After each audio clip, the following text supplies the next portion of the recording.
All right. All right, everybody. Welcome to the Real Estate Lead Follow-Up Challenge. I have a lot to cover, and I'm so excited that you made it here today.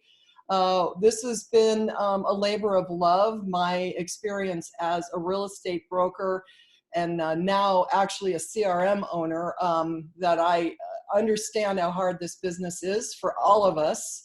I have lived your pain. So I'm going to tell you a little bit more about what we're going to do today, tell you a little bit about me, and then we're going to dive right in because we have so much to cover. And I'm going to give you opportunities to ask questions. So if you want to ask the questions throughout the webinar, I will come back to them as we end the day today so I can make sure and cover everything for you. If you have any questions of the way things are, might work in your system or whatever, because this is for anybody in any CRM. So that's the key we want to be sure you know is that, I've worked in many CRMs and almost every single one out there for the real estate industry. And what I can tell you is for the most part, they all work the same, for the most part. They're not all created equal, however. So we're going to talk about that. If you're making a decision on buying or getting into a CRM, whatever CRM you happen to be in, we want to make sure that, you know that what I'm going to tell you today is going to help you in any CRM that you're in. 1 second, my phone is beeping and I always want to make sure everyone can hear me. Okay. Okay. Sometimes I get someone sending me a text saying, I can't hear you. Give me a sec. I'm just going to go ahead and turn that down. All right, everybody. So let's get rolling. So first of all, I did hit the record, so I think we're good. Let me make sure it's running on the record. We are. Okay, awesome. So the first thing is, and I always do this in every training I do, I want to make sure this training is for you and so that you understand why it is you're here and make sure that you get an idea of where we're going with this. So, and if you've been in any of my other trainings before, you might have seen me ask these questions, but I want you to really think about what you need to focus on as we're going through the training today. So if any of this stuff sounds familiar to you, then this training is going to be very helpful for you. So first of all, are you generating leads any way, shape, or form? Through organic, sitting open houses, farming, anything like paid lead services, which many of us are doing, Facebook ads, Zillow, landing pages, maybe Google ads, doing YouTube, whatever it is. What are you doing to generate leads? If you are, this is a training for you. Your database is non-existent or possibly a disaster area. And there's a very good chance of that. And don't feel bad because we all had to start somewhere. And what I also know about databases is that even though it may be cleaned up today, tomorrow it could be a problem because you have to stay on it every single day. Are your prospects on loose sheets of paper, notebooks, binders, spreadsheets, napkins, outlooks, crummy CRM that you actually are not using? Could it be that's where your leads are? Because if you're opening up your CRM every day and just staring at it and not knowing what to do, that's not good. So we want to help you through that. You're using some kind of email drip campaign, but you don't know what it says or how to edit it. So we are using other people's systems. We're using other people's drip campaigns and somebody installed it for us or it was already there. And I don't like it. I don't know why it's not sending out what I asked it to do. I don't know what the timing is. I want to change that template. Is that you? Then this is good training for you. Are you paying for leads such as Facebook, but you're not providing the consumer what they asked for? So you're doing an ad, you're offering a list of homes, you're offering a buyer guide, you had someone else set the ad up for you, and then next thing you know, they're turning on a campaign in some CRM that you were told to use, and that CRM is not sending what the people signed up for. Nothing's going to aggravate your consumer more than not sending what they asked for. So if that's you, this is a great training for you. You believe that taking your business to the next level absolutely depends on implementing a better, long-term, engaging campaign, follow-up, strategy, whatever it is. You need better content, you need a strategy, you need to know how to do it, you need to get it set up. And frankly, you're probably freaking out by the fact that you might have to do it and get it set up, but you know you need to do it. I'm gonna guess if you didn't say yes to this, I don't know why you're here.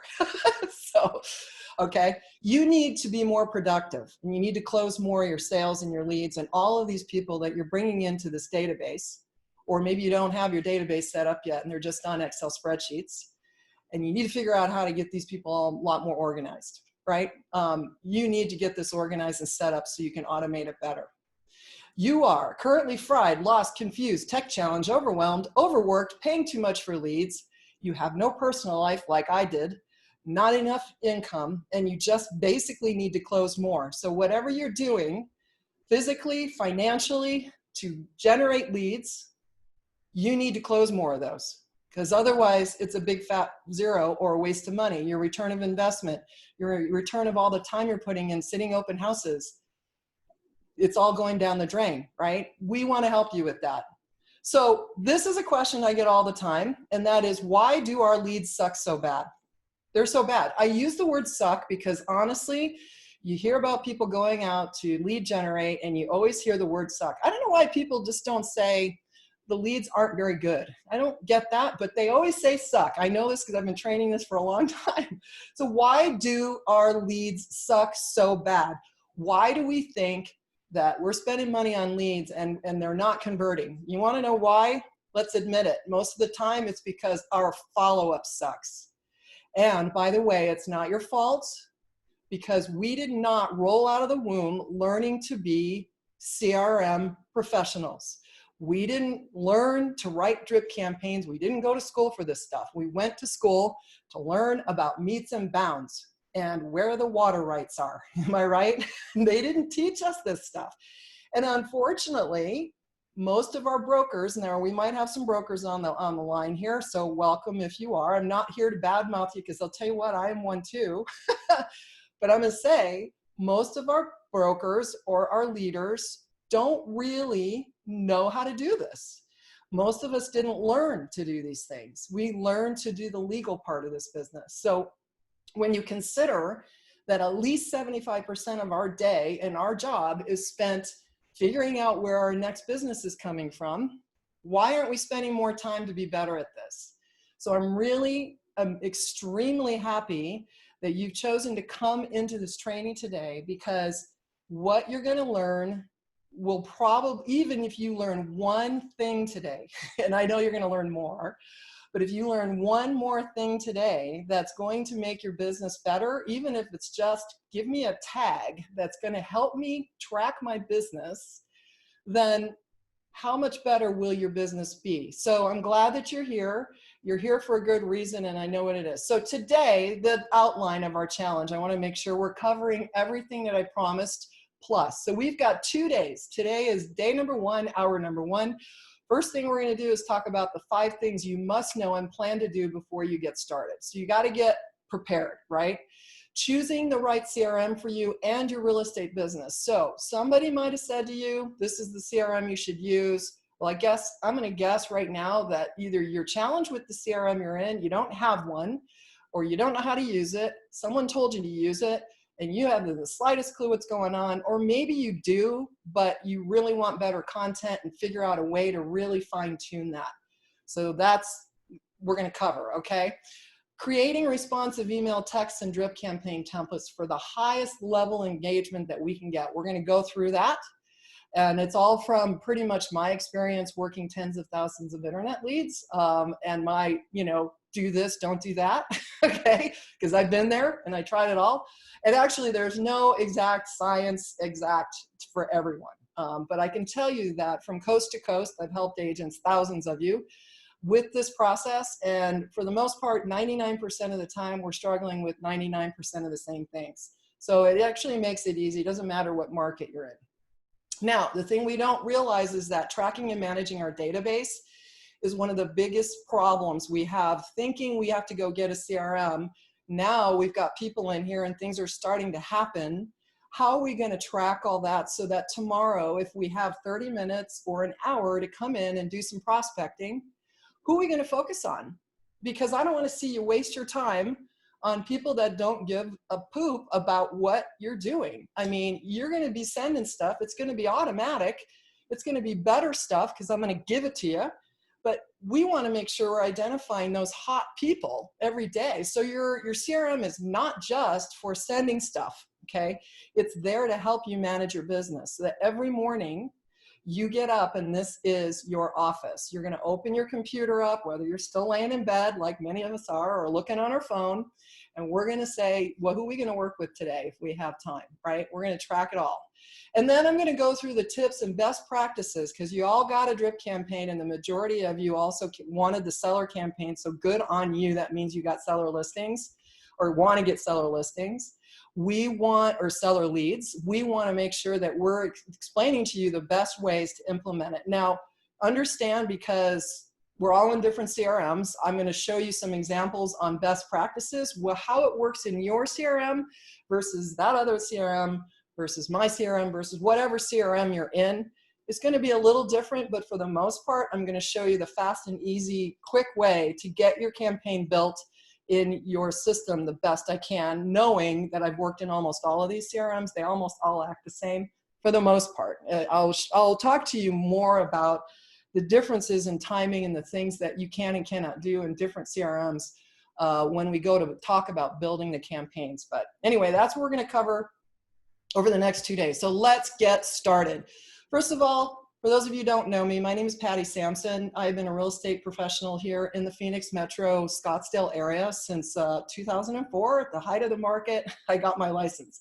Quit my job cold turkey as a single mother of 2 teenage boys, and I was a paralegal and went and got my real estate license. What was I thinking? So that first year I sat around on my twiddled my thumbs for the first 8 months trying to figure out, how am I going to make this work? If I can't make this work, I got to go back to this office environment that I pretty much hit the glass ceiling on, and realized I have to find a better way to run my life and my business. So I got my license and figured it out. I started working for a company who started to give me hundreds of internet leads a month. Now, it sounds like on the surface a wonderful thing, but to be honest with you, 100 to 150, 200 leads, depending if people left, they were shoveling the leads over to us. And this was pre-Zillow, at least pre-Zillow the way it is right now. How am I doing that, right? How was I going to manage that? I had no idea how I was going to manage it. Absolutely no idea how I was going to manage it. So what I had to do is figure out, how can I automate this? And my life was going to pot while I was trying to take care of my kids. I picked up the phone 9 times during dinner one time. And when your teenagers call you out, you know you got a problem. So the other thing is I had to give them, don't fall over listening to this, but I had to give them 65% of everything I did. And so when you close 42 sales, my first year working those internet leads, I closed 42 deals as a single mom, running around in 110-degree heat. And when I only brought home $82,000, I can tell you right now that although I learned a lot, I made also no money, all of that experience has brought me to you today. Because I don't want to see you get into the same boat I did. I hope you get a chance to work a lot of leads. You don't want to work that many leads, and you certainly don't want to give up 65% of everything you did. So I went on a mission from that point forward to figure out, how can I do this? It's hard. This is a hard business. There is no doubt. So since then, I've opened my own brokerage, and I realized I'm not a fan of compliance. I would rather be here talking to you about how to sell. So hated compliance. Anyway, I ended up working for a company locally, and I was the leader of their huge team leads. We worked all the leads. We made sure everyone was, closing. We had drip campaigns, all of that stuff. Today, I come to you after a number of years training in other people's CRMs, which some of you might recognize me from the other CRMs I trained in. And over the past year, I opened up the doors to my own CRM, because I realized that it was really, really important for me to be able to, number one, have a passion even more than I have. And I needed a home for my own content. So I have uncountable number of content pieces that I have, and you're going to get them. You're going to get them in a version that you can copy and paste anywhere you want, but you will hear about the CRM later. But I do want you to know that I'm here to help you no matter what CRM you're in. Okay. So just understand that. Do I want to tell you about mine? Dang, yeah, I do. And I'm gonna, but because I think I'm gonna be able to help you a lot more than I could just here's a drip campaign. Good luck. I have way more I can offer you. But that all being said, this isn't gonna be a sales pitch. I promised you training, and that's what we're doing. So let's get on it. You guys ready? Chime in. Can everybody who's on here please say you're ready so I know that you're listening? Turn off your phones, do all, please, because I have so much I want to share with you and I'm so excited to be here. So if you would just chime in the notes and tell me.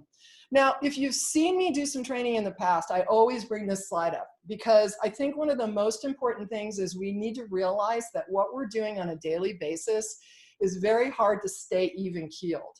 So if you have this, and I know you do, you're in, however long you've been in real estate, you might have a wonderful day today and you went out and showed homes and tomorrow they're gone. What happened to them? Told me they wanted to write an offer. They're gone, You're going up and down and up and down and up and down and you think you did something wrong. Unfortunately, what we don't realize is that we're putting too much of our income and concern into how we think those consumers think about us, right? And what we're not realizing is that these people have their own agenda. And if a lead came in today and they called you or you talked to them and then you don't hear from them for weeks on end, we're immediately thinking it was something we did. And you guys, it's not like that. You know that if you've been doing this a while, you can't, like whatever's going on, especially today, we're in COVID, and I'm in the height of the COVID market here. It's tough. We're having a hard time just trying to figure out what we have to do on a daily basis to survive. We can't be reading the minds of these consumers. So our goal is to get this line as straight as we possibly can and as high as we possibly can. But I'm going to tell you now, if this is new to you, this is never, ever going to be high and straight all the way across. This is our lives as realtors. It's hard. So I'm here to try to help you settle this a little bit so that you can get yourself more automated, sending better stuff, and identifying who you want to spend time with today instead of killing yourself trying to communicate with everybody in your database when a good portion of them are never going to work with you. They just aren't. And don't take it personal. They won't. It's just the way it is. Because number one, who knows? Today they're here, they got a loan. Tomorrow they lost their job. They might have lied to you, which we know that happens. All right. So let's let this know this is normal for everybody, including me. Okay. All right. So next thing we want to do, the first thing we're going to do is talk about the 5 things you must know and plan to do before you get started with your follow-up plan. Okay. So you got to have some things in your head about understanding this process so that you get that you've got to be prepared. All right. So first things first, number 1, facts about online leads. And again, this is another one of these things I show a lot of people.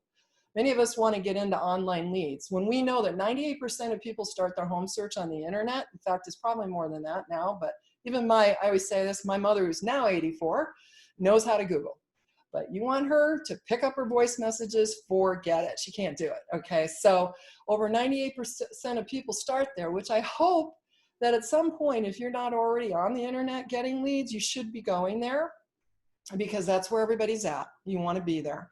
According to NAR, unfortunately, the 48% of agents do not respond to their leads.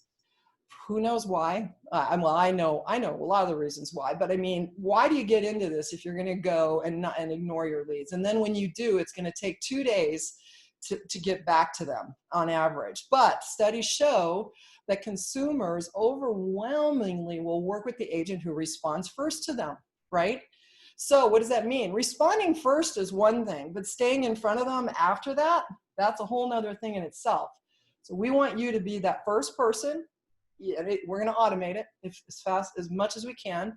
And we want you to stay in front of them long term. Okay. So not just today, not for 2 weeks, like your drip campaign that you have in your existing CRM is doing. It needs to be long term because I always say this, people don't come in like we're selling teeth whitening kits. That's a low thing. It's easy to do. They'll make a decision in 5 minutes and move on, right? You have to instill trust. And you need to be able to stay in front of them long term until they're ready, right? And then you need to be able to identify when they're hot so that you can pounce on them, right? That's the goal. You get everything running smoothly, people will come out of the woodwork, and you'll be working more proactively than you are reactively. And right now, many of you are probably working reactively. You're waiting for someone to call you because, number one, you don't know what to do. Number two, you're too busy doing everything else. You're just like, oh, can't get myself organized. Don't get me wrong. I'm not blaming you for that. I get it. We're all there, okay?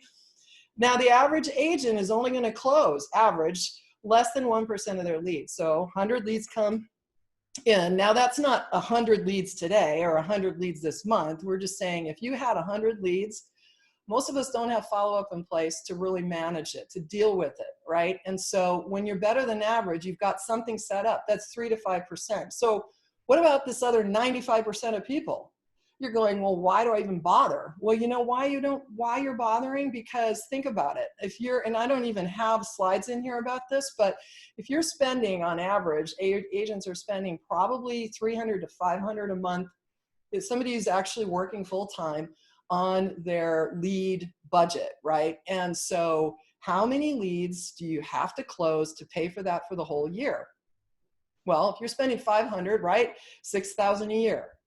Now, how many sales in your market do you need to sell to break even, right? One.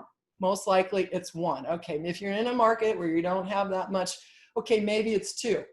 But if you sell one, you've paid for this a zillion times over. So what does it mean if you can close more than one of these, right? What's it going to do for your business if you can close more than one, right?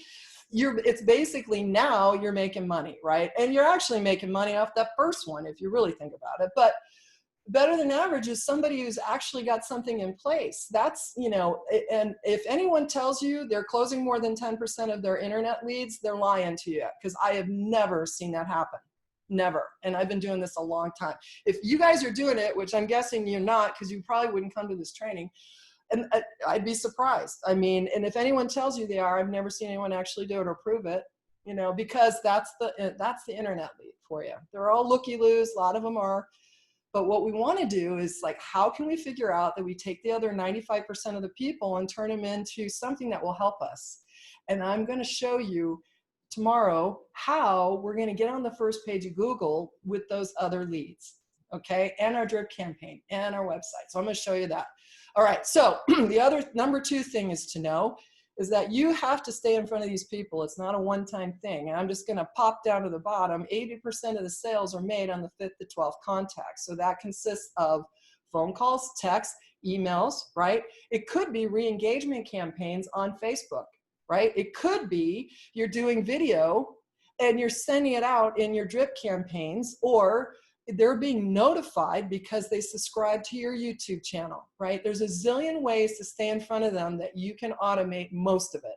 Sure, you got to pick up the phone. Yes, you got to pick up the phone.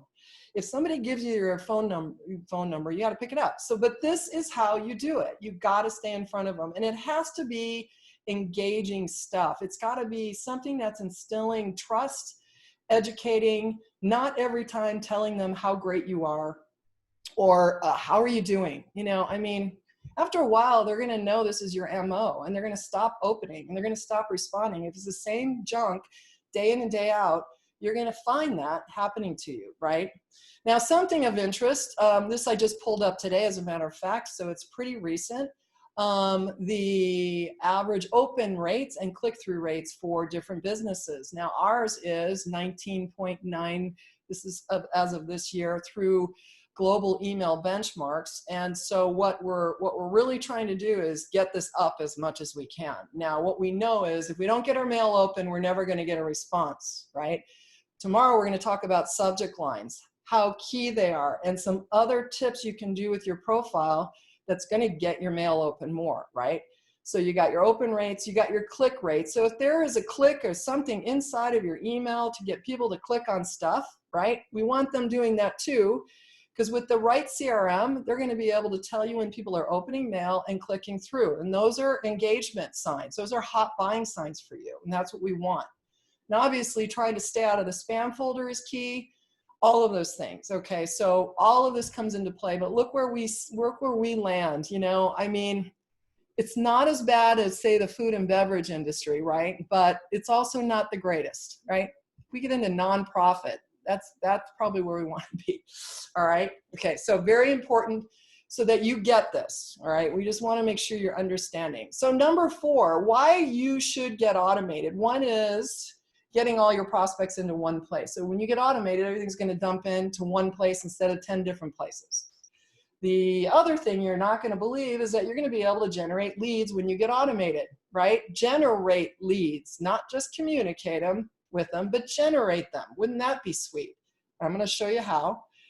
You want to stay top of mind and get repeat and referral business as much and often as you can. And I'm going to tell you that I am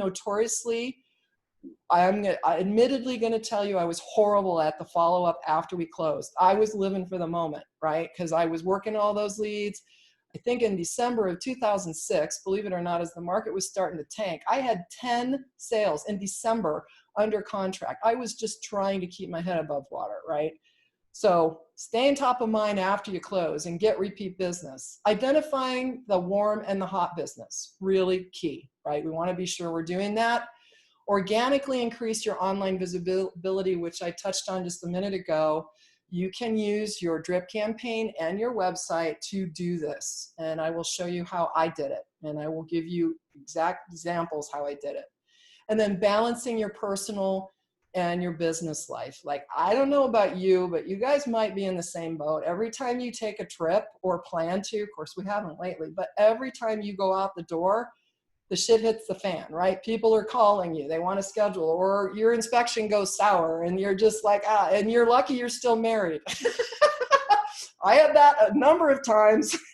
I used to tell my husband, and I still do when we go on vacation, that you got to give me at least an hour every day. You know, when we go on vacation, I need an hour in the morning and an hour in the afternoon before the day is over, so that I can go to bed and sleep and not worry about stuff. But if you can set this up, that you can balance your life a little more, and you know that your business isn't going to crash and burn while you're taking a vacation, this is going to be huge for you, okay? Now, I'm going to show you the 5 steps that you must take with every lead to be consistent and to make sure if you do this, this will happen for you, okay?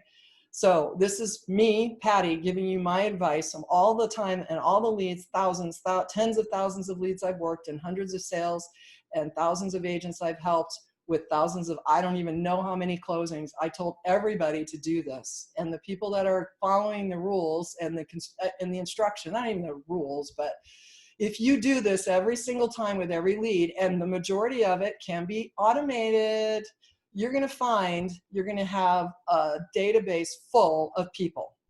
And let me just say this as I go into this. If you're getting 30 to 50 leads, and I just know this from working this business for a long time, 30 to 50 leads a month, if you're getting those through lead gen, open house, whatever you're doing, if you take these steps and you have good content and everything in place, that by your 6th month, approximately, you're going to be so busy that you may want to hire somebody to work with you.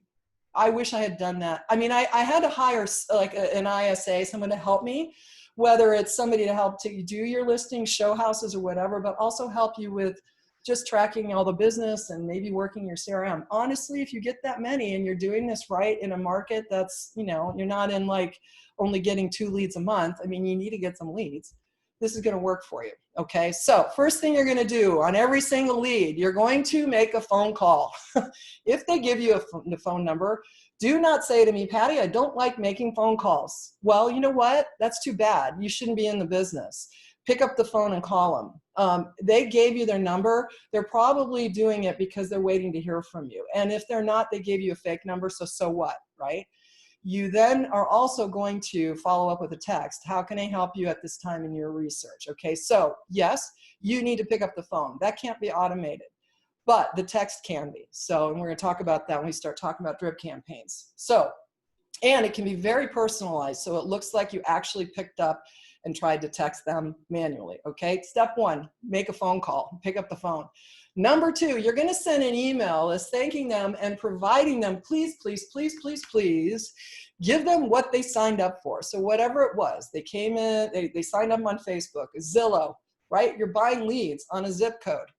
They're going to get a list of properties from you or information about the house they asked about, right? Or if you're doing an ad offering promote your listing, whatever it is, make sure they're getting it. And even if they got redirected in that ad to see what it was they signed up for, you need to resend it. Okay, so that's important. And then you want to thank them and introduce just briefly, but don't go nuts trying to sell yourself at this point. They don't care about you right now. They really don't. They just want to hear from you. If you could plant a video in there and put a face to what's going on, if you're already doing video work, if you're not, you need to be. We could go on for hours about that, but you need to touch base with them immediately. Now, yes, this can be automated. Every second of this part can be automated, because if you're running an ad, you know what they're asking for. You've got your campaign. When they sign up, the lead comes in, you have a campaign specific to that ad that's immediately going to reference what they signed up for, and here it is. And how else can I help you? And here's some more of that, right? Here's some more of that. Home market listings. So if it's for sellers or buyers, whatever it is, you want to make sure you're sending them more of that, okay? And if it was for a guide or some sort of a download, then you know what your audience is. Who's your audience that's seeing this? Did you market it to a certain price point? Did you market it to certain areas of town? Whatever it is, start sending them stuff automatically. And yes, this can all be set up at the time of your drip campaign. And in fact, we aren't going to send them to the MLS. I'm going to tell you that. If you've got a website, you really don't want to send them to the MLS and look at listings. First of all, it's time consuming. Second of all, you want people going to your site, right? And you should be honestly taking time to go set them up on your site, right? To get listings from you. If you were to take that extra step when a lead came in, go to your KV Core site or your Boomtown site or your company's, whatever site you have, set them up to get listings right away. And if you already know that you're marketing to a certain area, you've already got a search set. You should have a search set up or a page built specifically for them. Okay, and this is what I'm going to talk about as we talk more about the recurring part of getting people to come back to your site over and over again. You get this set up, a page specific to your offer. Make sure they're coming back and seeing. And if you don't, you know your audience, get them something similar, okay, wherever that ad's running, and get it going and automate it. You can get it set up right at the start. If you have a good CRM that will do what schedule it, we're going to show you how we do it in ours, and hopefully your CRM will do it. Some of them do. That's going to help a ton. Okay, next, you want to get an engaging drip campaign. Now, this is different than number 3, okay? Number 4 is, hey, I got information about down payment assistance. Would you like it? Are you struggling with your credit? Are you needing more listings? How else can I help you? You are going to give them education. Here is the steps to buying a home. Have you thought about this? Blah, blah, blah, these things. And when they keep seeing you over and over again, they may not be ready today, but they're gonna pop their heads up and say when they are ready, right? So if you don't stay in front of them long term, and I'm telling you more than a year, at least a year, okay? At least a year. I'm gonna move this over here so it's out of the way. At least a year, okay? If it's not at least a year, you're gonna lose an opportunity, because let's face it, a lot of people start their home search early. And you want to catch them early on and stay in front of them. You know why? Because the other agents and on all the other sites that they're signing up for are not going to do what you're going to do. And so when you're doing it, they might like that one agent before they talk to you first, but that agent's going to drop off the face of the earth if they're not ready, because they're not doing this. Guaranteed. Most of them aren't. And if they are, it stinks. Okay. So we're going to make you way better at this, because you're going to have better content to send out. Now, the last thing is follow-up. Now, when you get somebody asking you or talking to you or telling you that I want this, that, or the other thing, you do got to get it out to them, and you got to be fast about it, because they're going to be sitting there waiting. And I know you've probably experienced this where you've been busy. You talk to someone driving down the road, not recommended, but I know we do.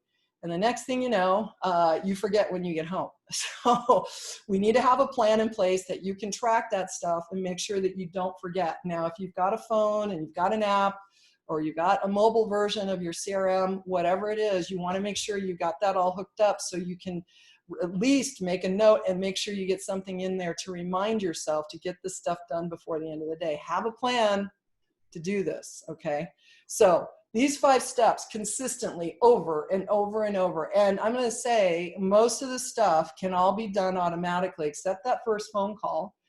And then you get this set up, honestly. And okay, the end, what I would suggest on the follow-up is that when you hear people saying to you the same thing over and over again, yes, I want that buyer guide, or yes, I need some lenders, make sure you have templates set up in the system so that you're not reinventing a wheel. That's going to save you a ton. So I had templates for my favorite lenders. And I would just, yeah, you want a lender? Okay, boom. I just open up their thing in my CRM, click that button, send it off, done, right? You're not going to reinvent a wheel. You guys don't have time for that. If it's the same stuff you say over and over again, you're going to create a template in your CRM that you can just keep sending back, okay? So make sure you get that part because you're just wasting a lot of time otherwise. If you haven't already, take a screenshot of this so you have it, okay? All right, next. What are the, where are we at? No, I'm giving you a bonus, number 6 on the top 5 things you should do. Now I'm telling you top 6. What are the 4 most important things you should know of each of your leads? Okay, this is kind of a test. So the reason I put this up here is because so many times people say to me, I have this kind of lead and they're this and whatever, what kind of drip campaign should I turn on? And I always say there's 2 really, really important things that you should know. So the first 2 things are on the list here. Even if you don't know the source, you know, there's 2 really important things you need to know about everybody. And then I'm going to go on to the 2 other important things. There's 4 important things.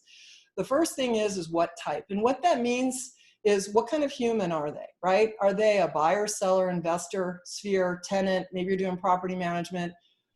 What kind of human is this, right? What are they looking for?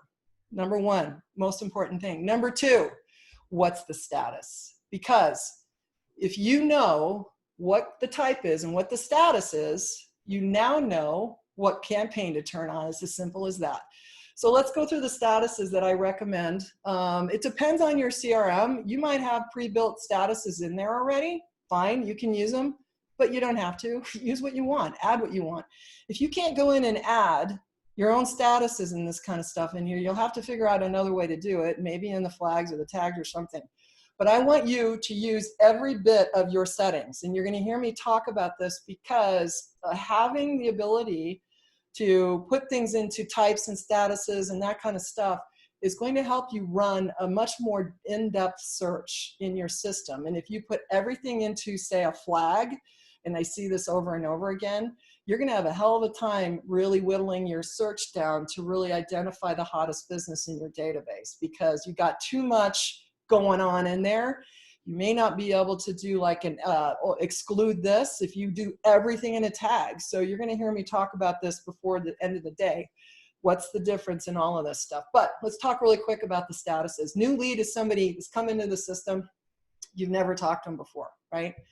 An old stale lead is somebody that you haven't closed yet, but you've talked to them maybe, right? Actively working, that makes sense. You're actively working with them or listing their home right now or something along those lines.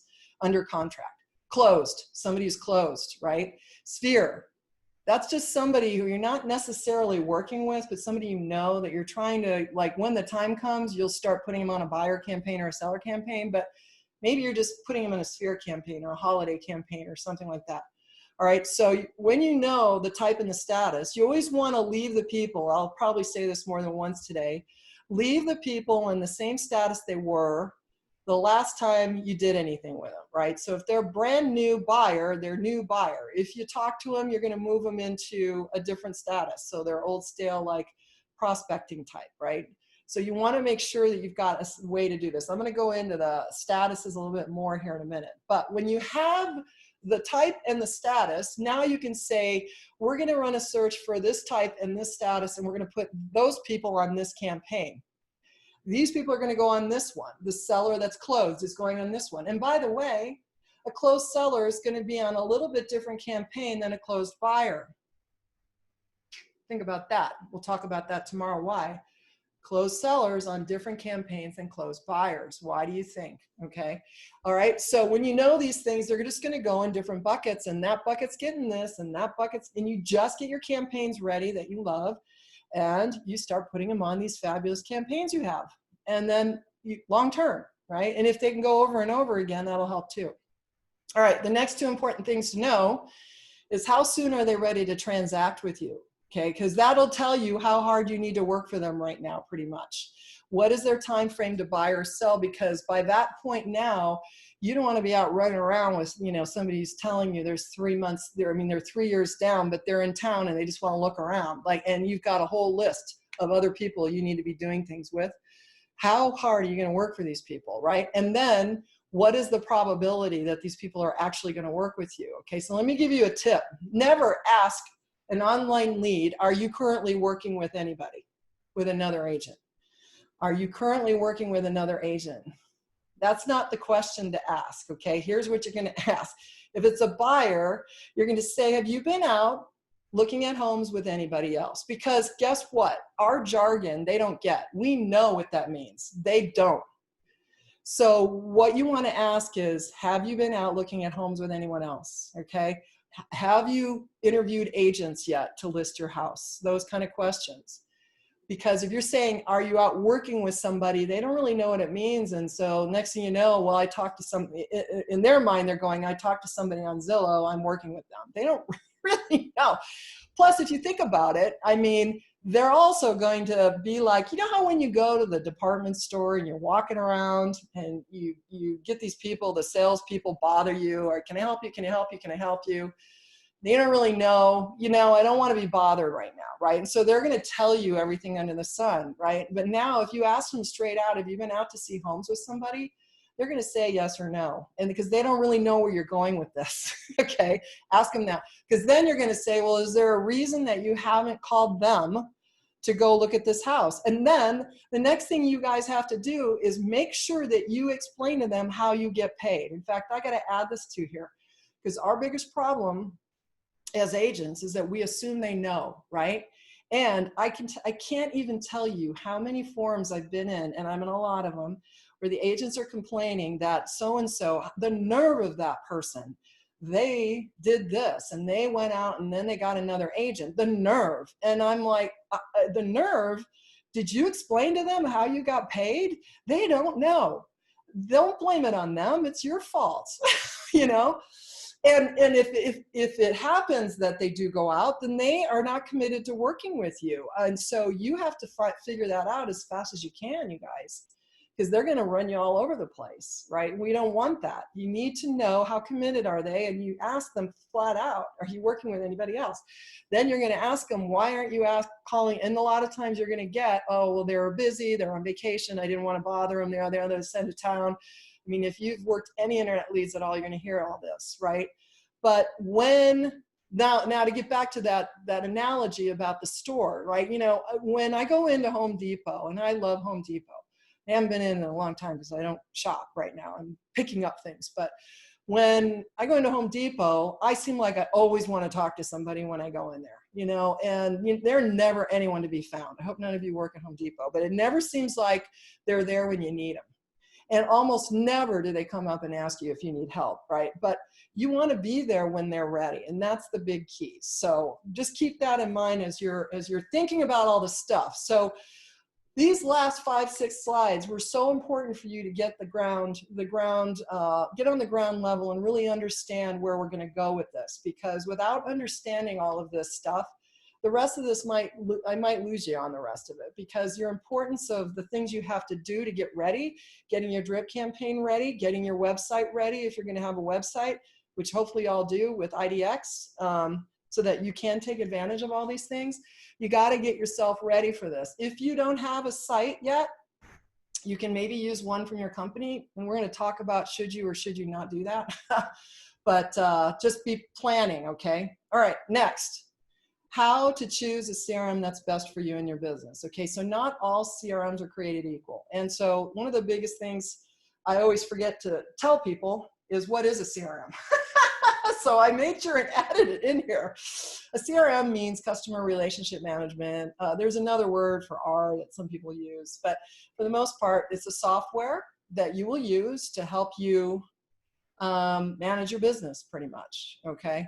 So track everything coming and going, your sales, communicating with people, all those things, okay? So it's a software, and what you want to do is really have something in place. How many people are just working off of sheets of paper? Or maybe you're using a binder. I was talking to somebody yesterday who just loved her little binder, and I was the same way, had the same stuff going. So, but she realized she had to get it together, right? So hopefully that's you, but this is a CRM basically. Now, I want to learn a little bit about what you're currently doing. So obviously, if you want, please chime in if you have some answers to any of these. But I just really kind of want you to think about it, right? Do you have a CRM you like and understand? Okay, that's a big difference. Okay, and then of course and how to use it, right? I gotta change that. What is your CRM doing? What is your CRM doing for you right now? What is it doing for you other than just housing your people? Okay. Are all of your lead sources imported manually or automatically flowing into your CRM? Are you manually having to add them? Might be because you do all of your stuff at, I don't even want to say open houses, because you really shouldn't be manually adding your leads at open houses. You don't have to do that. There's software out there. We actually have that built into our system too, but you shouldn't have to do that. And ideally you just give them either your phone or your iPad or whatever, but how are you manually adding? And if they're automatically flowing in, is it because you're doing online leads? Every online lead you have should be flowing in automatically, because what do we know? 66% of users or consumers will work with the agent who responds first, and you have to respond first. Get it going. If you're out showing homes, how are you going to do that unless it's automatic, right? Oops, out of order. If I asked you if you could search and find your hot business within your database, could you find it? So you would go in and can you run a search right now and tell me who your hottest leads are, your hottest prospects, okay? Are you struggling with what to send and keep your database engaged? I'm probably guessing the answer to that is yes. Is every prospect in your database on some sort of long-term engaging email and text template? So everybody should be getting something from you based on those two important things that I talked about earlier, your contact type and your status. Doesn't matter who they are, even if you've got agents in there, maybe you want to send agents, a list of stuff, your listings and things like that, right? All right, so the right CRM is going to keep track of all your interactions with all your customers, right? It's going to stay in control of your sales, keep you in control. Gosh, I got to fix the numbering on this. Sorry about that. Maintain strong relationships with existing customers, help you to sell more products and services, improve communication and management between your leader and your team, right? Find and keep new customers. We're going to stay in front of them. Help you to identify the hottest activity within your dashboard by sending email and text notifications of the stalkers. Tracking your stalkers is really what, those people that are stalking you, that's what you're trying to track, right? And those are the people that are clicking and opening and doing all the activity inside of your email. And when you're in your CRM, those are your stalkers because they're looking at stuff but not communicating per se, all right? Grow your organic online exposure, and yes, you can do that too, which I've talked about already, okay? So those are all the things your CRM should be able to help you do. The problem is our big mistake is that we're going over to our friend and asking them what CRM are they using, and then we're listening to them and we're spending too much time evaluating the fact that this doesn't have a dialer on it. Well, hell, if you're never going to use a dialer, who cares if that CRM has a dialer, right? So you have to really figure out what it is that you need for your business instead of concentrating on what the CRM doesn't have. Because if you're never going to use it, number one, you're going to pay for it, right? And number two, it's just a waste of money. I mean, you're going to pay for it. It's a waste of money. It's a waste of time. And then all it's going to do is send you down a tailspin trying to figure out what you should be doing, right? Now, I kind of like tell people on social media, it always, bugs me because I'm not a big Twitter person and I struggle with Instagram so bad, I can't even tell you. And you feel like you need to do it all because everyone's telling you they're doing all these things, but don't feel like you have to use everything. Like, I have CRM tools that I've used that I have, and I don't use everything in the system. But don't pay for it if it comes with it, great, because it's got other things that you love, fabulous. But do what works for you. Make sure it's something, number one, that technology-wise you can grasp. It's kind of like when you walk into a house, and I was telling my clients, we walk in and immediately this isn't for you. It may not be. Let's give it a chance. We'll walk around, and then maybe you'll see something in here that actually catches your eye. But if you get in and you're struggling, it's probably not the one for you, because emotionally and sometimes visually, it's hard to consume for you because you have a different mindset than your buddy over here, right? And so for them, it's not a problem, but for you, it is. Yet you can walk into another CRM or another house and fall in love with it immediately because you feel better about it. And I know it sounds nuts, but it is like a home. And in fact, it's like a home when you're moving in and out. It's really hard when you move inside of a house and you got to empty out your house. You got to move into a new one. You got to clean house first, right? And that's a pain. But when you get in, everything's clean and shiny. It's exactly the same way in a CRM when you're moving. It really is. You're just pushing stuff out into the garage, deciding what you're going to keep, get rid of what you want and keep what you want, clean everything else up so you're not bringing in old dirt and grime into your new house, and bring it in and get a fresh start, right? So I know from training agents on CRM setup and all this for so long, we all feel the same way. That cleanup is the worst. So we want to make sure that you feel good about it. And then sometimes you won't know it for a little bit. And there's no doubt that happens where, I thought it was going to work and it didn't. I just can't sit through all that training, or they don't give me enough training. I don't know where I'm at. I'm lost, So these are all the things you got to be sure. So first consider, how will you use the CRM? Not what's included in it, okay? And then ask yourself these questions, and you might want to ask these of the CRM companies, right? What are the most inefficient processes in your business, and what do you want to improve? So sit down and make a list. What are those things that you want to fix? Because you won't, unless you know the answers to these, you're not going to be able to shop the CRM right? To really identify the one that's going to work.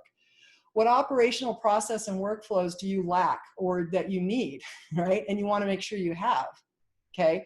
So every time I talk to new people that are interested in my CRM, for instance, they always have a certain thing, and it's not always the same. It's like, I want to make sure it does this.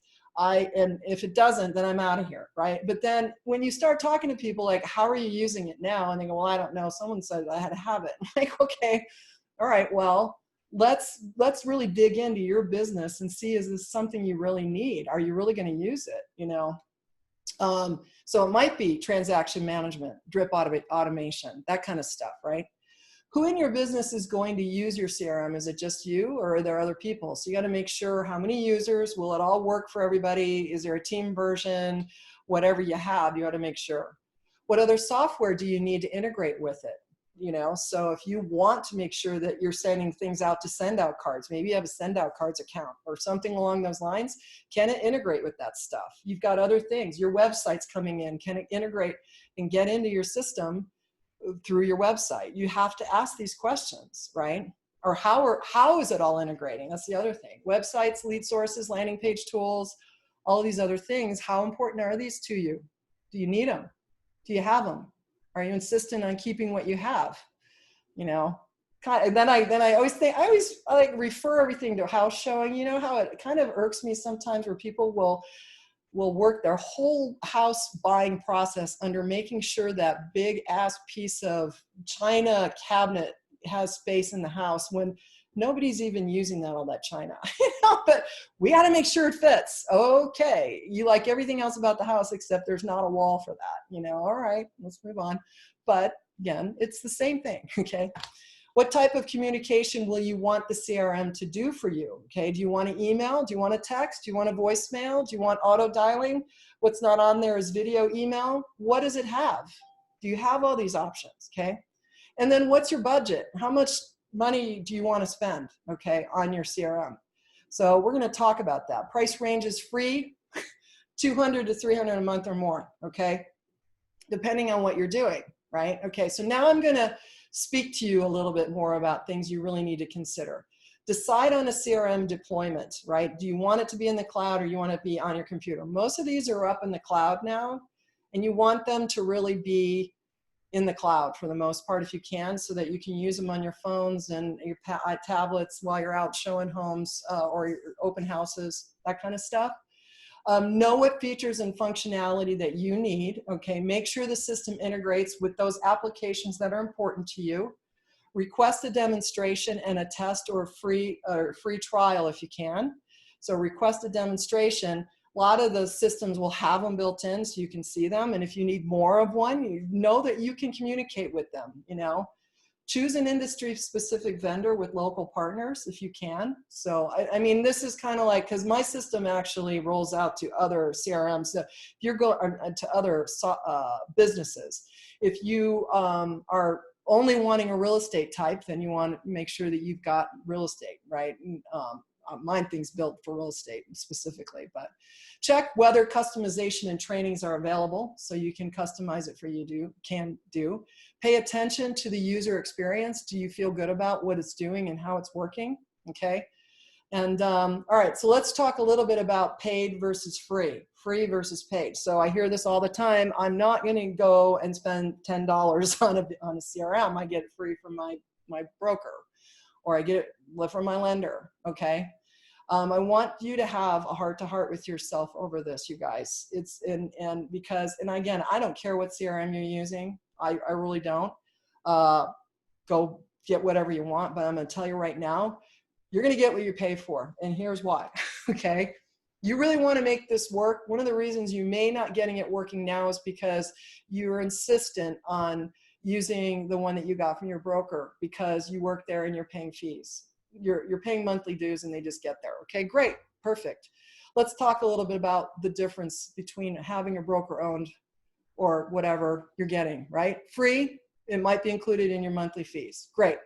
It's owned and controlled by your broker. Again, I don't want to badmouth brokers because as a broker, I try to have control over certain things when I had my business. Of course I did. I didn't want you leaving, you know, but you also need to understand, owned and controlled by your broker, that means a lot because that means what's going to happen later. How well does your broker know it? Can they train it? Do they know it well enough to really train you? Or are they providing you training for it? Okay.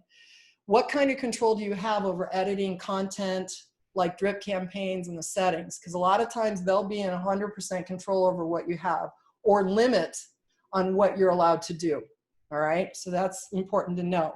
Can you export your leads? So that's another question, because I can tell you now that the majority of the brokers out there, especially if you're getting leads from the company, are going to say you can't export your leads. I bet if you are using it now, you should go check to make sure that you can. I know, for instance, there are a lot of, like Boomtown, for instance, has a thing where if you're getting leads out of there and the company's providing them to you, they've put a governor on that for you to export anything out. So just heads up. Can the broker view your personal leads? That's another thing. Do you care? Do you not care? Whatever. If you're getting it from your broker, you need to know these things, okay? Does it integrate with your website? If so, is it a company site or is it one you own? Now you're going to hear me say, do not try to get your own website if you can. I understand it's cost involved, but you don't want to end up like I did, where I had to walk away from, you know, tens of thousands of, I walked away from a lot of leads and my website too, because I put everything I had into that broker. And then when I left, you know, it was gone. I had to start from scratch. So if you can put your things in your pocket and move, that's what you want to do. Okay, that's what I suggest. What happens if you leave the company to all of your CRM? Do you get your leads? What happens? Find out before you sign up or before you agree to use their CRM, right? This is important stuff to know that you probably didn't think about, right? So here's my tips, because I promised I'm going to give you my tips on what my experience is. Okay, number one, most brokers know nothing about CRMs. They just don't. If you go to your broker right now, they're busy making sure that your contracts are, you know, are actually legit, right? And you're staying out of legal trouble, right?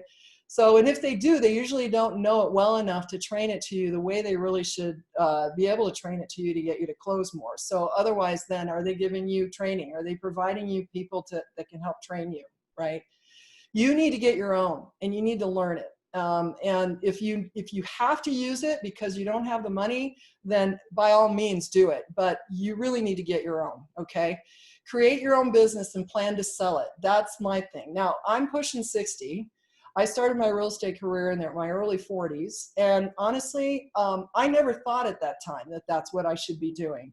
If I had thought about it at that time, I could have probably been retired by now, you know, because if you put all this stuff into one location, it's just gonna be and you keep it clean and you're working it, there is a crap ton of money in this. So when you want to retire, you want to keep working like this day in and day out. I know I didn't, you know, it's a lot of work. You put a lot of work into it. It's worth something. So you can turn it into referral business. You can start referring the business out. If you get a team, you can, you know, have them work the leads. But you need to be able to have full control over it. That's my gig, and I'm going to stick with it. Okay. Because you don't want to be like I did, where I had to walk away from all of that. You know, who knows where I'd be today. All right, so some of us will be getting, let me see if I can drag this out of here. I don't know if you can see it. Free provided by title lender or your association.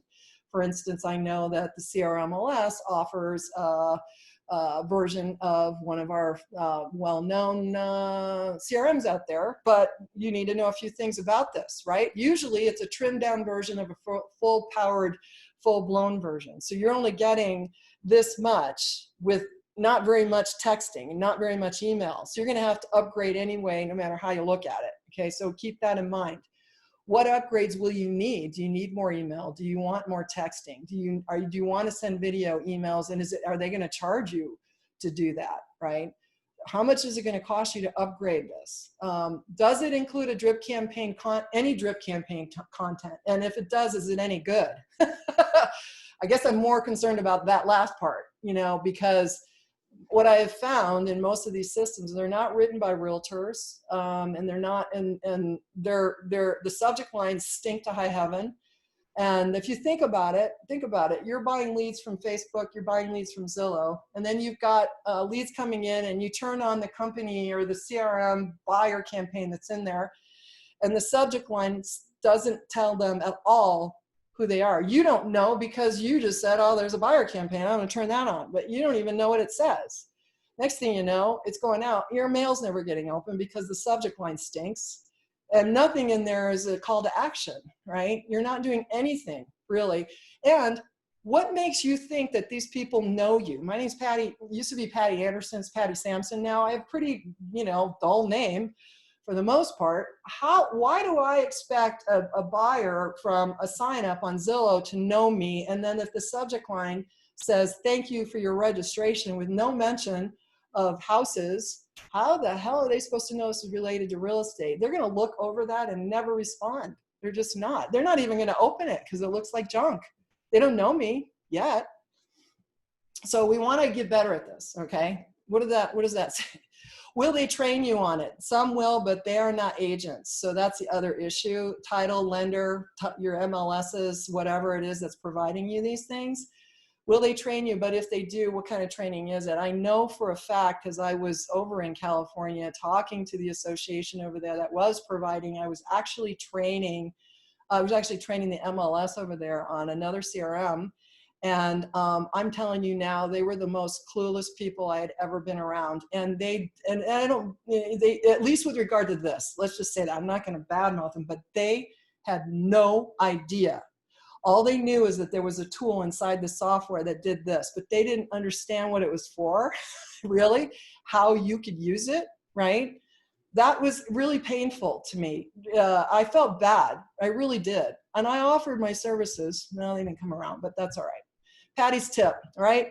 You will get what you pay for if it's free or included in your dues. Be sure you know what you are not getting if you are going to get something for free, because there's going to be something missing from it. Ask what kind of training you're going to get and ask about the upgrades so that you can be prepared to spend money and then have to figure out how to learn it, okay? Because there's no use. I always tell people, I can give you drip campaigns till I'm blue in the face, but if you don't know how to use it, I'm pushing you off into the ocean without any paddles, and you're going to end up floating away off into the sunset because you don't know what you're doing.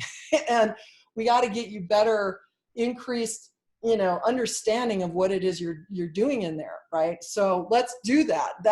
Before you go jumping into this, let's do that, okay?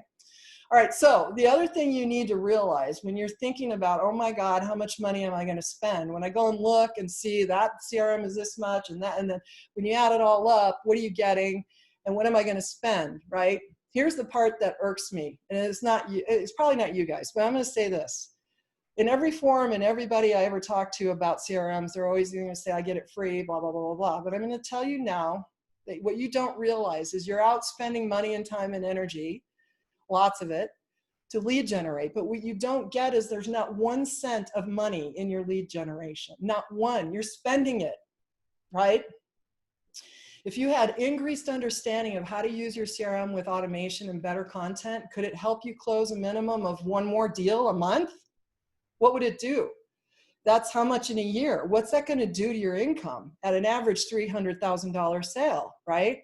What will it do? This is the part that just irks me. People don't, they'll go spend 20, I talk to so many agents like this. They'll go spend $2,500 on Zillow leads and be happy that they got 20 leads from Zillow. Well, you saw the numbers on closings, right?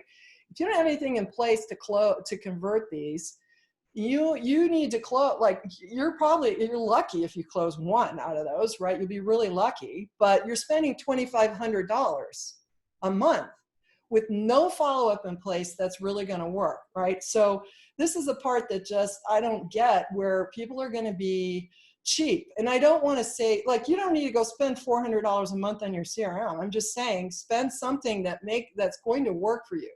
How much money and time are you spending on lead gen now? Figure that out. How much would you pay for a CRM if it could increase your salary and your quality of life because it's automated and you know that stuff's going to happen? It's going to work, right? How many deals does it take to pay for it in 1 year, paying for the software, when it's the most important tool in your marketing tool belt? I'm telling you now, I closed 42 sales my first year in real estate.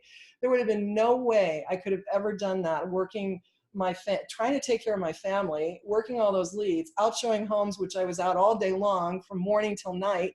This stuff was automated. There would be no way. So even if you're getting 10 leads a month, you need to set this up, and you need to think about this important part of your business as your office. If you're not paying rent right now, you're working at home, this should be the rent you're paying for holding your leads. Okay, you guys? Again, I don't care what CRM you're using, just get one that's going to work for you, right? And realize this is so important, so important. And if you're out spending money, you're wasting and losing money by not having this set up and in a system you don't get with bad content, okay? So get that part figured out. All right, we're going to move on and get done because we're already past the 1 o'clock or the hour. So if you have to go, I will send this out, I get it, but I want to make sure that you're getting all the information. Let's just talk a little bit about the difference. Contact relationship management, these are popular ones that you might know. The middle one, and the middle one is actually a hybrid where it has a website connected with the CRM, and then the right column is actually mailing software, okay? That's software that's just to mail, so bombs for video, right? So understand the difference, and it always irks me when I hear people say, do I need MailChimp CRM? Well, MailChimp is not a CRM. It's not a contact relationship. It's not managing your business for you. It's just sending stuff out, okay? So get the difference between these, okay? These are popular ones. And of course, here's mine, brand new, which you might have already seen because you've signed up here. It's new. We rolled open the doors on January 18th, and we are rolling. So I'm going to talk to you more about the software, but if you get a chance to take a look at it, if you're at all interested, it's founded by me. I've been working with a proven CRM company the last year. We've been building it out, and it's strong, and it's everything you need, and it's including everything I have. So if you get a chance between today and tomorrow, you might want to investigate it. But I'm going to give you some deals and opportunities tomorrow. So if you want to sign up, you might want to wait till tomorrow, okay? Because I'm going to give you a deal, okay? But I do want to make sure that you know that I'm here, and this is what I'm here today to tell you about, why I'm here, okay?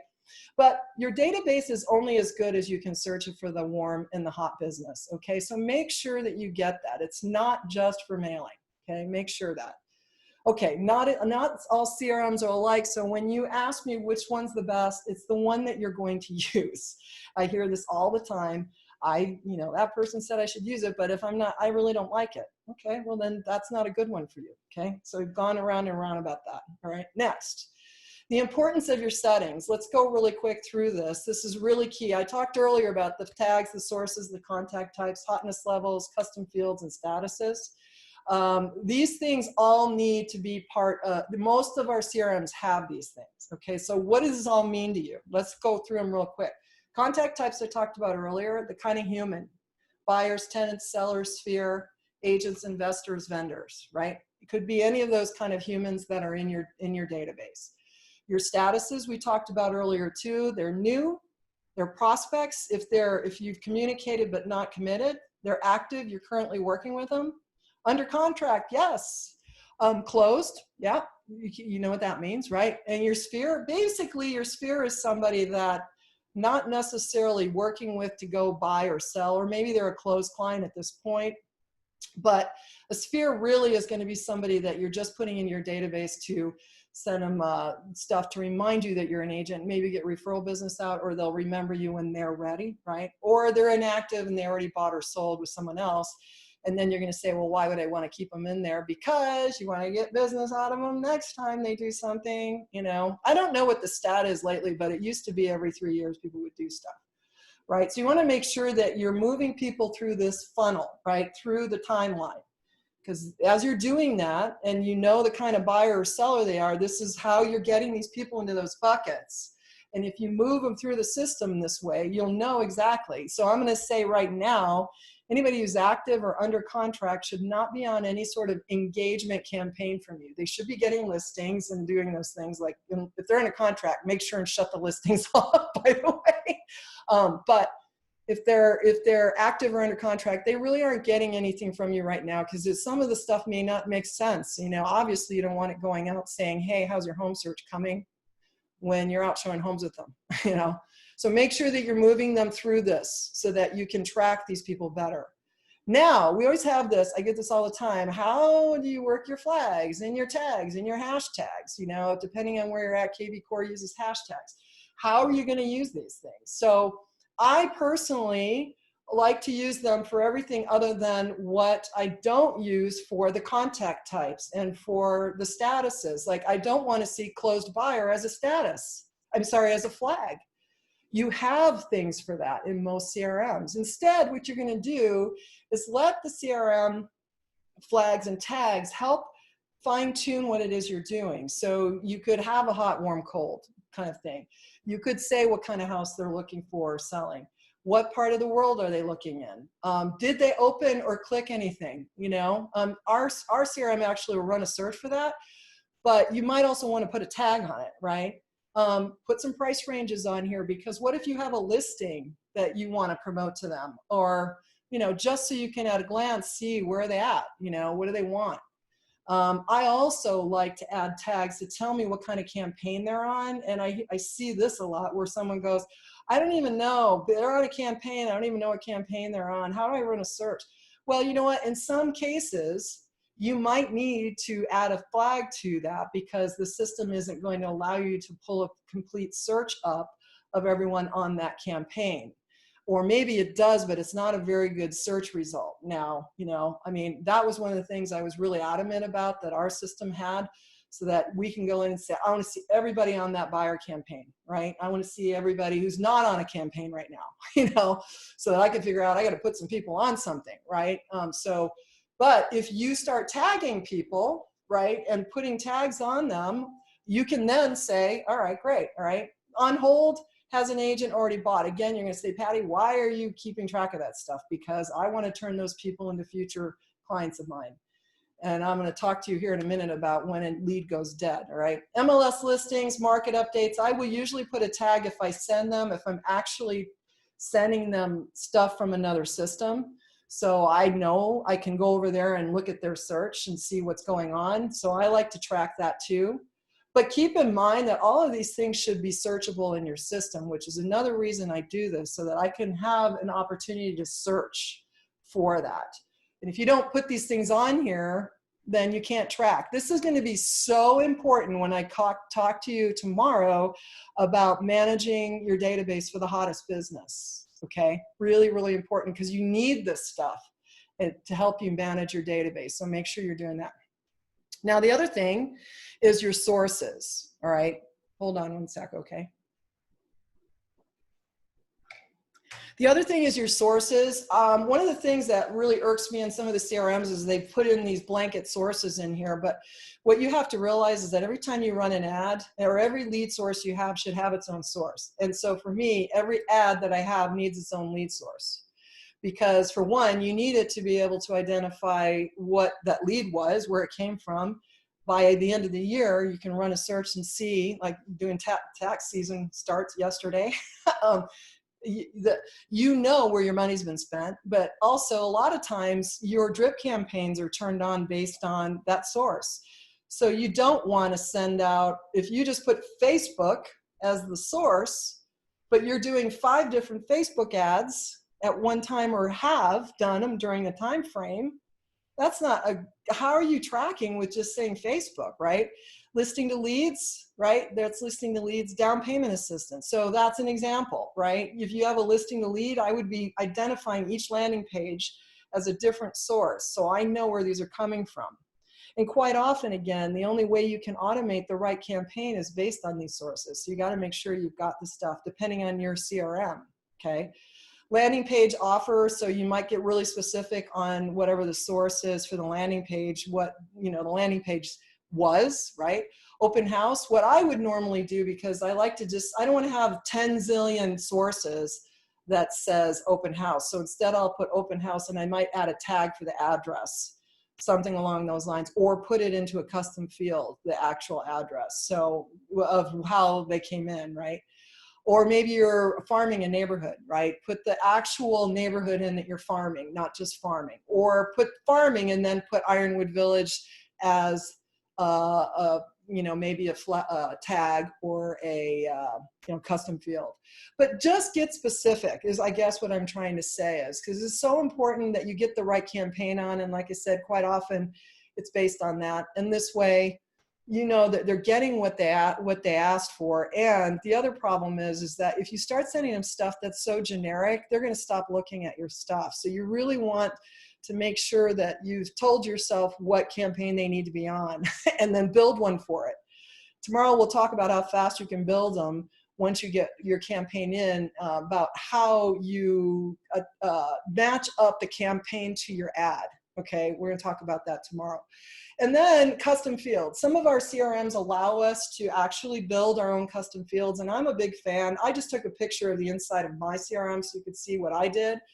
I had preset ones in here, but I added some more because for you, whatever your business is, if it's something that you want to be able to view quickly and not get buried in your notes, this is so key. So if you have the ability to add a custom field so that you can track things quick at a glance, this is what you would want to do. So in my system, you can add as many custom fields. Well, we have 20 custom fields that you can add additional.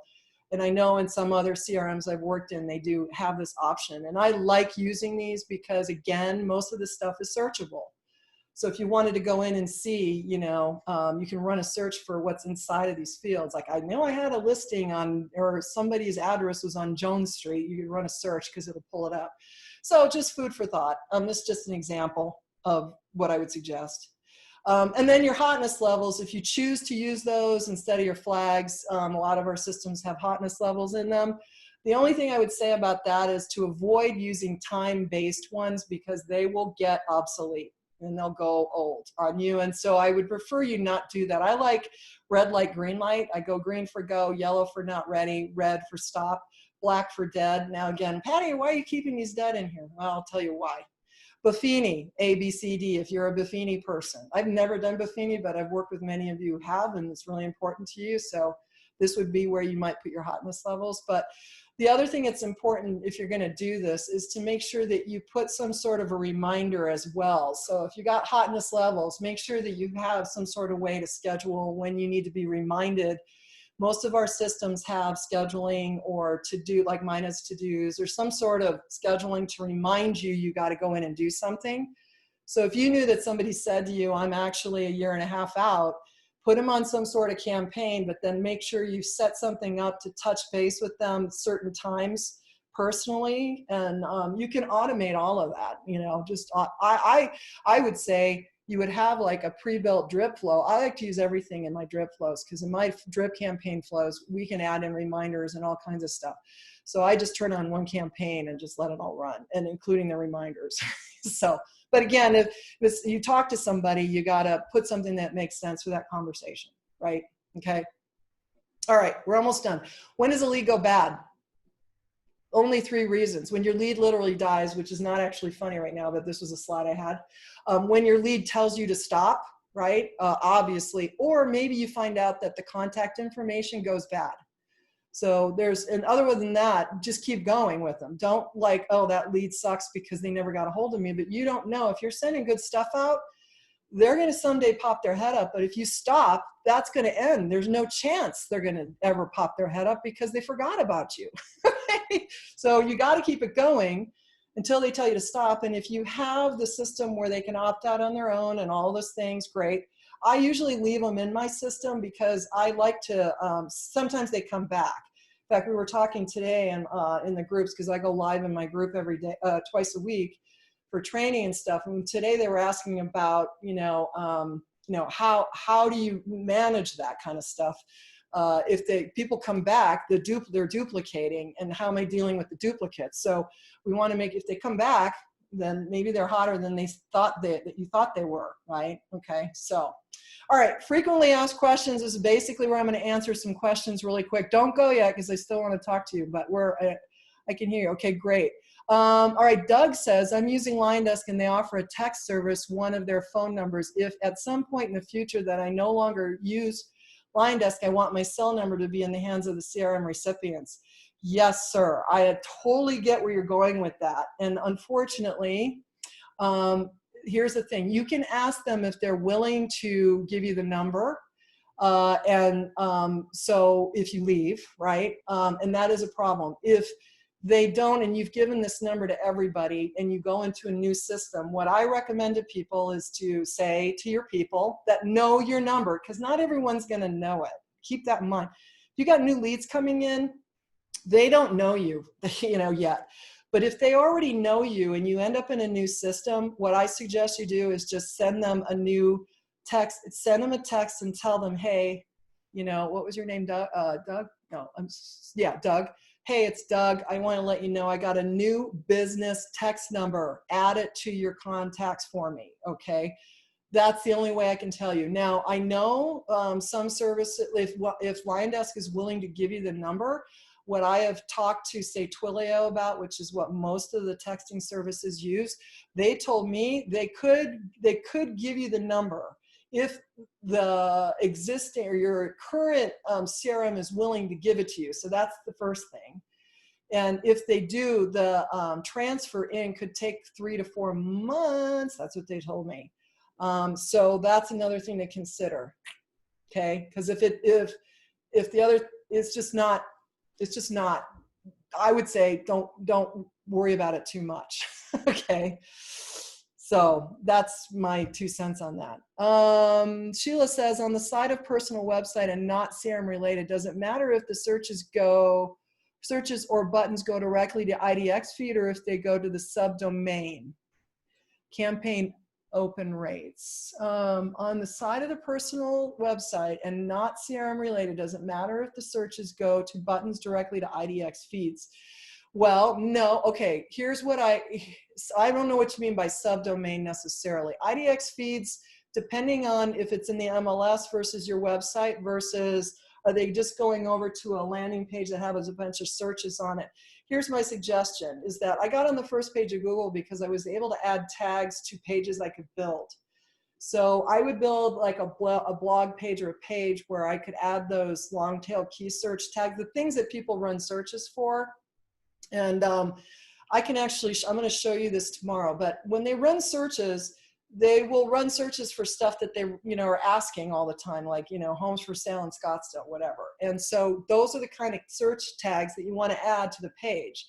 If you send them straight to a feed, most of the time, like it's a landing page that is built just from running a search, you're not going to be able to add that to that page in many cases. My site actually, well, one of my sites, because I got like 4 of them, will allow what I call them blog search pages. I can actually build a page with search results on it. So if you can do that, then you can build a page that actually has those search key. You want to add these search tags on the back of the page. And then when you're driving them over there over and over again, all of the times they hit on that is going to help you. So I try to avoid sending them straight to the MLS links, because unless they're ready to go. Because I used to do that. I mean, if you went into my MLS, you wouldn't believe all the safe searches I have in there now. But I honestly, I don't recommend it, because I spent so much time doing that, and then you're not closing but 5 or 10% if you close that many, and that's a lot of work, and then it really takes you nowhere. So get them going to your site, and if you can get them to sign up, and you've got one of those fancy sites, then they're signing up over there, and they're getting stuff from you every day if new listings come on the market, right? If they don't sign up, you're still going to send it to them, and we'll talk about that tomorrow. I have a domain, Milo Cal Realty, and my buttons go to my subdomain on the EXP site squeeze pages. I wanted to save money, but not having an IDX feed on my vanity domain. I see. I don't really think the domain itself means much. It's really, what are you gaining out of them landing on that page? And again, I am probably not the SEO expert. I can just tell you what happened to me. I don't think your domain means anything necessarily, because they're going to get redirected, right? So if you've got buttons or links, you can pass the vanity domain, just send them over there. But on EXP, what I did is I actually built a page that said, I live out in Rio Verde and North Scottsdale, Rio Verde foothills. So I built a page for Rio Verde, North Scottsdale. On that page, I actually created another search and just put a hyperlink on that page to the search results and say, click here to view all the houses. That's what I did over there. So, but I had to do that, because if I just ran a search and then sent them over to the search page, I couldn't put those keyword searches on the page. Does that make sense? Because it was just search results. Didn't allow me to do it. So I have an EXP site too. Okay, does that make sense? All right, cool.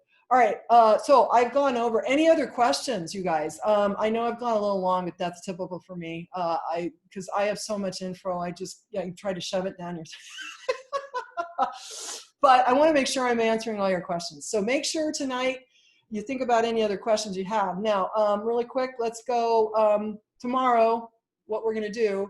Well, first of all, before we move on, if you haven't had a chance, I am starting to really go crazy, starting to record tips and helpful stuff. You can go sign up for my, I have a couple of YouTube channels out there. The YouTube channel here is going to be starting to get loaded up with a lot of other tips and things. So if you want to join my podcast, go over there and sign up and like it, if you won't mind. That would be great. And then if you subscribe and then you also click the bell, you'll get notified. I don't know if this is easy. So click the bell. So you subscribe and there's a little bell after that. You get notified every time I got new training available. Okay, so if you'll do that, that way you'll be notified when I have new stuff. And then this is just an example of our drip campaign, one screen of the drip campaign that you're going to get. And so I just wanted to remind you that tomorrow I will go through best practices on installing the drip campaign for you. I can only do so much as far as how to do it. Is I'm going to give you tips, because I don't know what CRM you're in. And so we'll give you tips on the best way to do it. But here's an example of one of them that you're going to get, just so you wanted to remind you that it's coming. So you'll get all that. You're getting the subject lines, you're getting the timing, you're getting the actual content. It's the same stuff that I'm selling, or that I've used in my own business, and would love to see how well you guys do with this. And people love these, so they work out great. All right, so tomorrow we're going to go through creating responsive email, text, drip campaigns for high-level engagement. We're going to talk about tracking and managing your database to mine it for the gold. right? Because this is all part of your follow-up. You need to have this good stuff in place, right?